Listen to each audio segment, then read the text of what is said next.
Selamat jumpa saudari-saudara teman-teman sekalian.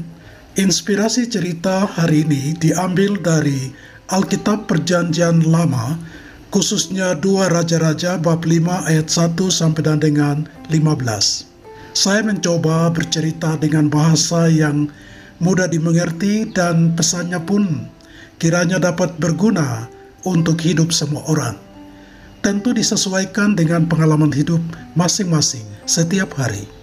Ceritanya begini, ada seorang panglima tentara Aram bernama Naaman.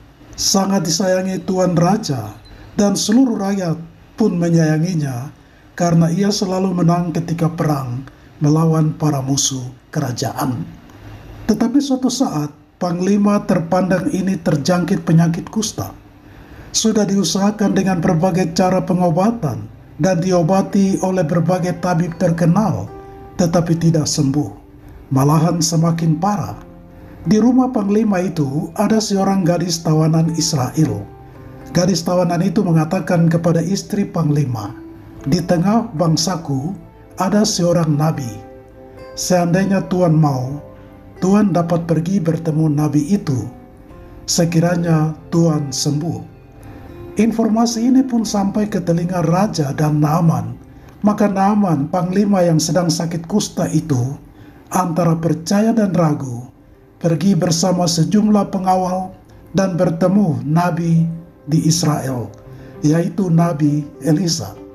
Dengan harapan Nabi Elisa akan menyuruh Naaman melakukan sesuatu atau mengucapkan mantra tertentu yang biasanya juga dilakukan oleh para tabib lainnya. Tetapi apa yang terjadi? Nabi Elisa hanya menyuruh Naaman pergi mandi 7 kali di sungai Yordan. Naaman, panglima sakit kusta ini sangat kecewa. Dikira melakukan sesuatu besar atau diobati dengan mantra tertentu. Ternyata hanya disuruh mandi 7 kali di sungai Yordan.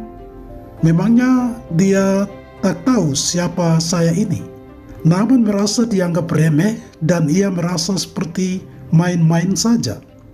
Maka mereka pulang dengan kecewa. Tetapi ketika lewat di tepi sungai Yordan, seorang pelayan mengatakan, "Maaf Tuan, tabib itu tidak menyuruh Tuan melakukan hal yang besar dan sulit. Ia hanya menyuruh menyelam 7 kali di sungai ini. Bukankah itu sangat mudah dilakukan?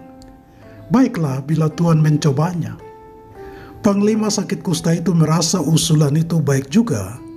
Maka ia mencoba menyelam 7 kali sesuai kata-kata Nabi Elisa. Dan apa yang terjadi? Kustanya hilang seketika. Ia benar-benar sembuh. Kulitnya jauh lebih bersih daripada sebelumnya, bahkan seperti kulit anak kecil. Panglima yang sudah sembuh itu bersukacita dan kembali kepada Nabi Elisa seraya memberikan persembahan yang mahal. Tetapi Nabi Elisa tak mau menerimanya. Naaman, panglima sakit kusta yang telah sembuh itu dan rombongannya mengakui bahwa Allah hanya ada di Israel.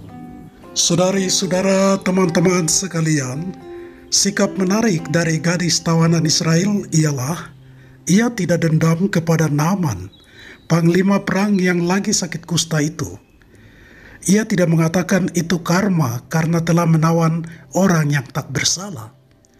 Ia malah merasa kasihan kepada Naaman dan mengusulkan agar pergi berobat ke seorang nabi di Israel. Kasih dan kebaikan mengalahkan tembok kekuasaan, kedudukan, dan kehormatan.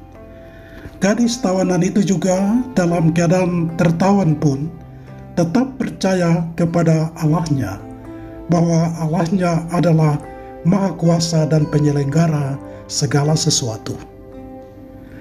Kita juga bisa belajar dari sikap Naaman.